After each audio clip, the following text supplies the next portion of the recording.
ఉత్తరప్రదేశ్లోని అయోధ్యలో రామ మందిరం ప్రారంభోత్సవ గడువు సమీపిస్తుంది. ఈ నెల 22వ తేదీన ఈ ఆలయాన్ని ప్రారంభించాల్సి ఉండగా ప్రారంభోత్సవ కార్యక్రమానికి ప్రధానమంత్రి నరేంద్ర మోదీ సహా 4000 మంది ప్రముఖులు హాజరు కానున్నారు. ఈ కార్యక్రమంలో వివిధ దేశాల నుంచి 100 మంది ప్రతినిధులు పాల్గొననున్నారు. ఇప్పటికే పలు రాష్ట్రాల ముఖ్యమంత్రులు, కేంద్ర మంత్రులు, పారిశ్రామికవేత్తలు, బాలీవుడ్ నటీనటులు, సెలబ్రిటీలకు ఆహ్వానం అందింది. అయోధ్యలో ప్రతి ఇంటికి రామాలయ ప్రారంభోత్సవ ఆహ్వాన పత్రికలను పంపించింది శ్రీరామ జన్మభూమి తీర్థక్షేత్ర ట్రస్ట్. ఈ నేపథ్యంలోని రామ మందిరం ప్రారంభోత్సవాన్ని దృష్టిలో పెట్టుకుని మోదీ సరికొత్త ఉద్యమానికి శ్రీకారం చుట్టిన విషయం తెలిసిందే. దేశవ్యాప్తంగా అన్ని ఆలయాలను పరిశుభ్రంగా ఉంచేలా స్వచ్ఛ అభియాన్ను శుక్రవారం ప్రారంభించారు మోదీ. నాసిక్లోని ప్రాచీన కాలారాం ఆలయం ప్రాంగణం మొత్తాన్ని ప్రధాని మోడీ శుభ్రపరిచారు. ఇక ప్రధాని ఇచ్చిన పిలుపు మేరకు ఈ కార్యక్రమాన్ని దేశవ్యాప్తంగా బీజేపీ నేతలు కొనసాగిస్తున్నారు. బీజేపీ పాలిత రాష్ట్రాల ముఖ్యమంత్రులు, కేంద్ర మంత్రులు, పార్టీ రాష్ట్ర శాఖ అధ్యక్షులు, నాయకులు ప్రతిరోజు ఆలయాలను శుభ్రపరుస్తున్నారు. తమిళనాడు గవర్నర్ ఆర్ఎన్ రవి సైతం తిరుచిరాపల్లిలోని శ్రీరంగనాథ స్వామివారి ఆలయాన్ని శుభ్రపరిచారు. ఈ కార్యక్రమాన్ని బీజేపీ తెలంగాణ రాష్ట్ర శాఖ అధ్యక్షుడు, కేంద్ర మంత్రి జి కిషన్ రెడ్డి నేడు హైదరాబాద్లో ప్రారంభించారు. ఈ ఉదయం బషీర్బాగ్ చౌరస్తాలో ఉన్న శ్రీ కనకదుర్గమ్మ అమ్మవారి ఆలయాన్ని శుభ్రపరిచారు. చీపురు పట్టి ఆలయం మొత్తం ఊడ్చి చెత్తన పడేశారు. ఆలయ గోపురం, విగ్రహాలను పైపుతో నీటిని చల్లి శుభ్రపరిచారు. ఈ కార్యక్రమంలో మాజీ ఎమ్మెల్యేలు చింతల రామచంద్రారెడ్డి, ప్రేమ్ సింగ్ రాథోడ్ సహా పలువురు నాయకులు, బీజేపీకి చెందిన కార్పొరేటర్లు ఇందులో పాల్గొన్నారు. సుమారు గంట పాటు గుడిని శుభ్రపరిచే కార్యక్రమం కొనసాగింది. అనంతరం కిషన్ రెడ్డి విలేకరులతో మాట్లాడుతూ 500 సంవత్సరాల నాటి హిందువుల ఆకాంక్షలు ఈ నెల 22వ తేదీన సాకారం కాబోతున్నాయని తెలిపారు. అయోధ్యలో రామ్ లల్లా ప్రాణప్రతిష్ఠ మహోత్సవాన్ని దృష్టిలో ఉంచుకొని 11 రోజుల పాటు ఆలయాల్లో స్వచ్ఛ అభియాన్ కార్యక్రమాన్ని నిర్వహించాలంటూ మోదీ పిలుపునిచ్చారని, ఆయన పిలుపునకు లక్షలాది మంది స్పందిస్తున్నారని కిషన్ రెడ్డి తెలిపారు. 22వ తేదీన అన్ని ఆలయాల్లో దీపాలను వెలిగించి పండుగ వాతావరణంలో రామాలయ ప్రారంభోత్సవ కార్యక్రమాన్ని జరుపుకోవాలని ప్రజలకు సూచించారు.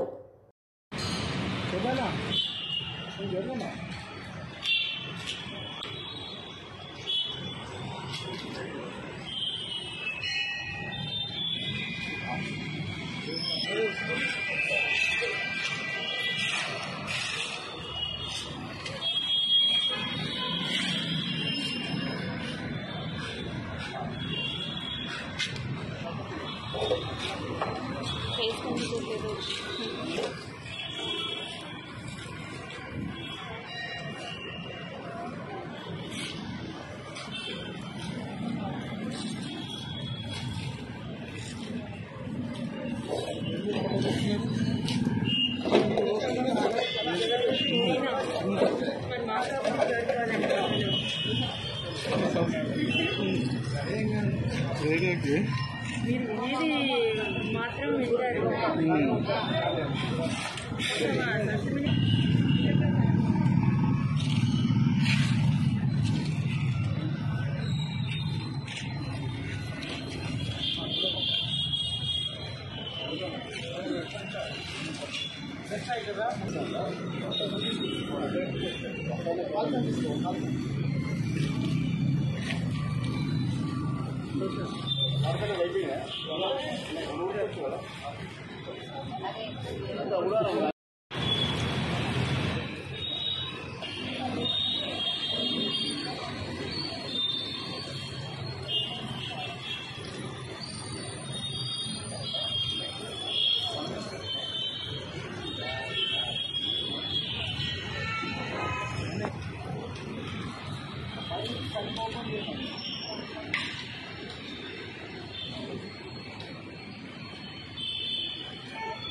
साढ़े